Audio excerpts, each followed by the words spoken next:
BYU got left out of the college football playoff, and Brett Yormark, the Big 12 commissioner, didn't really care.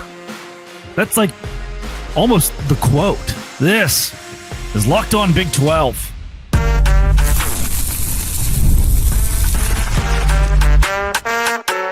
You are Locked On Big 12, your daily podcast on the Big 12 Conference, part of the Locked On Podcast Network, your team every day.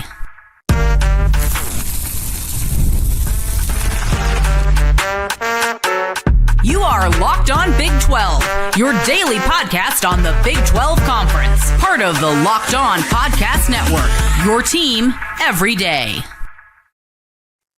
Happy Thursday, everybody. Welcome to a Locked On Big 12 show. I don't know if that was a weird way to start this. Thanks for making this show your first listen every single day. I'm Drake Toll from America's #1 Big 12 podcast, Locked On Big 12. Thank you for making this show your first listen every single day. All right. Hey, look, one take. Everybody knows the rules.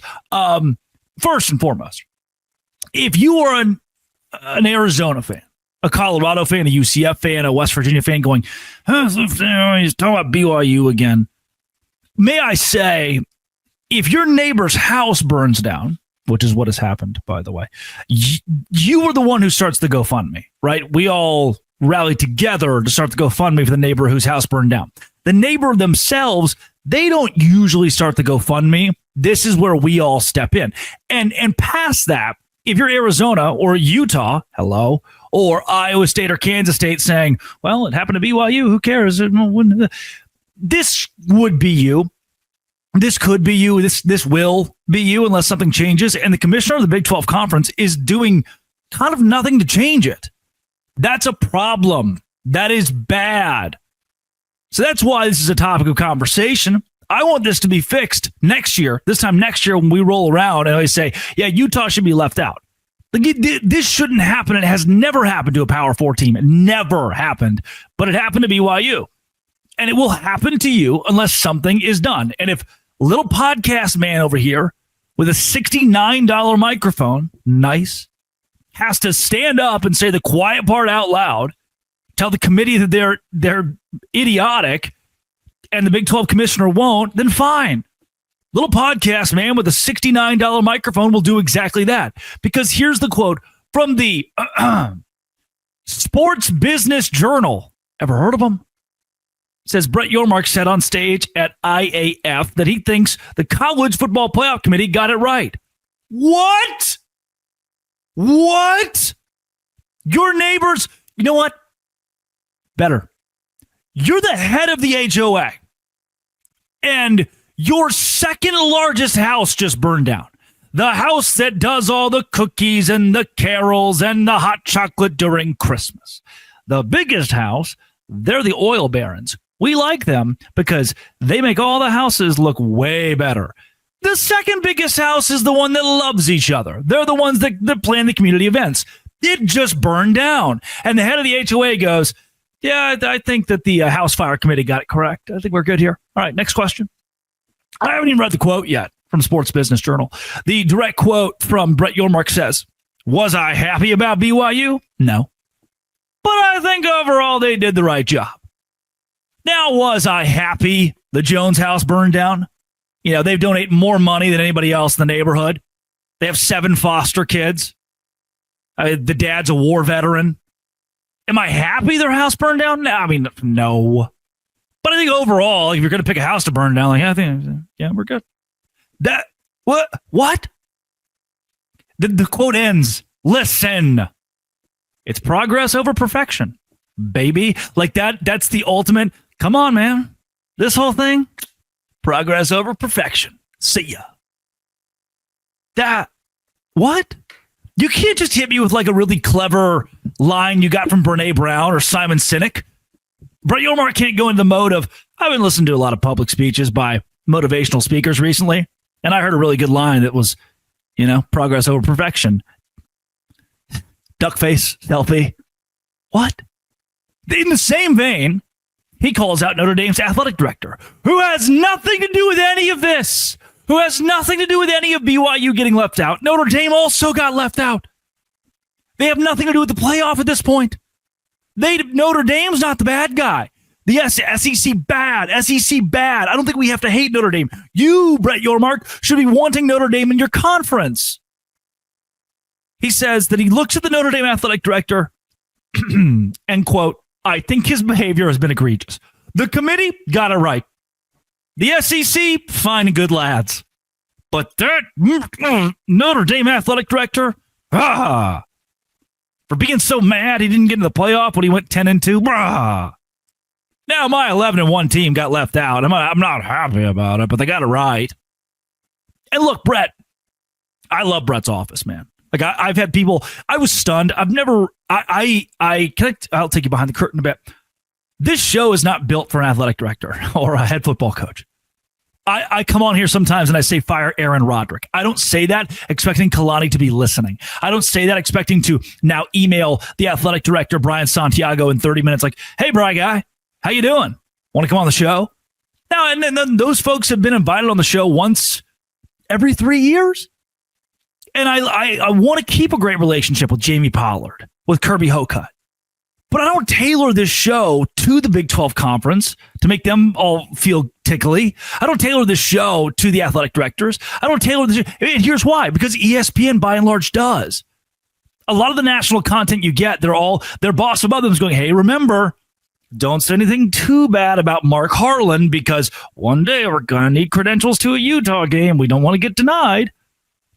If you don't invite me to your school or send me to your games, I'm okay.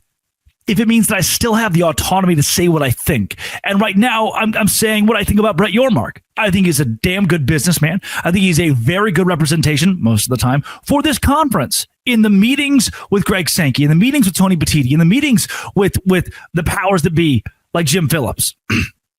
But in this moment, in the last 3 months, radio silence on BYU, or just, I think they should get in. What? They had a better respite. They had better strength of schedule, better strength of record than Miami and Notre Dame both. They deserve more than just, they should get in. I'm not that mad about it, whatever. But wow, man, that Notre Dame guy, terrorist. What? We're sitting here. We're sitting, your children, the houses in the HOA. We're sitting here and we're saying, hey, we all want to count and feel like we matter. We want to feel like you're kind of mad that the house burned down. We want to feel like you're upset. Well, wish it wouldn't have happened, but guess it did. Like you remember, Brett, and I your office has been great to me. They've gone out of the way to say very nice things about this show, which I'm like, you listen? Oof. I'm not going to tailor it differently, right? I'm going to give you unabridged opinions. But Brett, I hope the one message that if I can represent the Big 12 fan bases could be if I can represent BYU and Utah and Baylor and TCU and UCF and Cincinnati and West Virginia and Colorado and Arizona and all of the Big 12 and Houston and all the Big 12 schools. If I can represent all of them in Kansas State and Kansas, I would say Arizona State. No, I forgot a couple. I wasn't trying to name all of them. It wasn't going to be a fun game for me. I was just trying to get a point across and took it too far. Sorry. If I could say to one thing to you based on how these last couple months have been, it's please at least give the perception as if you're fighting for this conference. If you're fighting for the people, the humans, for Bear Bachmeier, for Scotty Fox Jr., for that one weird random white kid that played quarterback for Colorado for that one game and Dion loved him. Just tell us you're fighting for those people. That you do care, that the committee didn't get it right, that you're mad BYU is not there, that you fought for BYU to be there, that you tried. Tell us that we at least want to hear it. You can lie, but we at least want to hear that, Brett. Please. That's all I'm asking. Lie to us, but make us feel good about it. Don't tell us the committee got it right. That's not what we want to hear right now, dog. It's not. Locked on Big 12.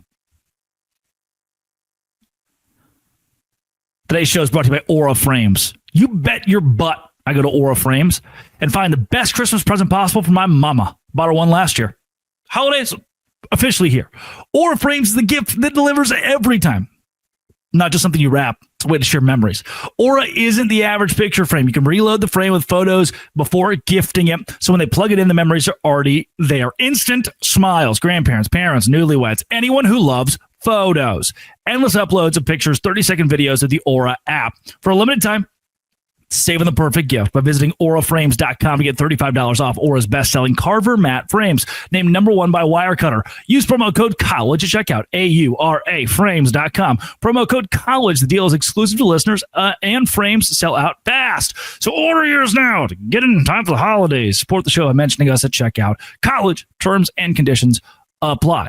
Today's show is also brought to you by, you bet, FanDuel. FanDuel's exactly where I go to place bets on BYU to make the playoff next year.